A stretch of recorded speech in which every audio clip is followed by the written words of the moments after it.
नमस्कार, माझं नाव ज्ञानेश्वर आडे. आपण आज सॉइल कल्चर बद्दल थोडी माहिती घेऊया. तर चला, सॉइल कल्चर बनवण्यासाठी लागणारे साहित्य: एक सॉइल कल्चरची बॉटल 100 ml ची 100 रुपयामध्ये.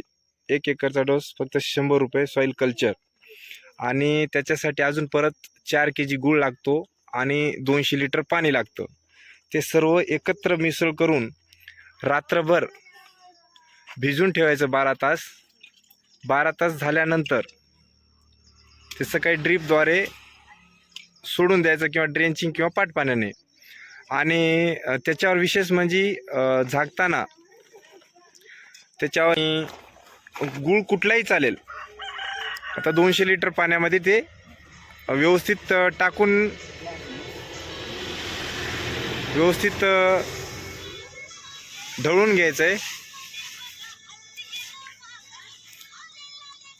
आणि काठीच्या साहाय्याने चांगलं व्यवस्थित मिक्स करून घ्यायचं आहे.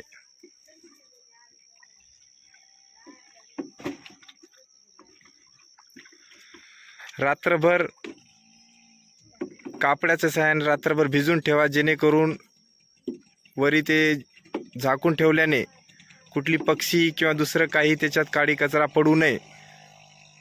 त्यासाठी वरी व्यवस्थित झाकून ठेवा.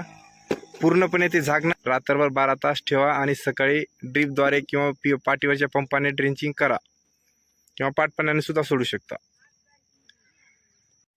सॉइल कल्चर हा पूर्णपणे 12 तास भिजून तयार झालेला आहे.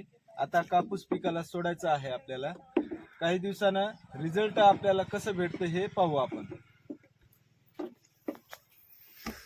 12 तास भिजून झाल्यानंतर सॉइल कल्चर व्यवस्थित ढवळून घ्यायचं आहे, जेणेकरून सर्व मिक्स व्यवस्थित होईल आणि आपल्याला परिणाम कसे आहे ते पण चांगले भेटते की नाही ते पाहता येईल. नमस्कार.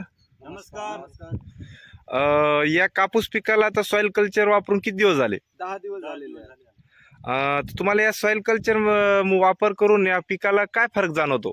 आमचे पातेगळ थांबलेले आहे आणि बोंडमध्ये सुधारणा झालेली आहे. बोंडामध्ये सुधारणा झालेली आहे चांगल्या प्रकारे आणि फुटवे वगैरे चांगल्या प्रकारे आलेला आहे.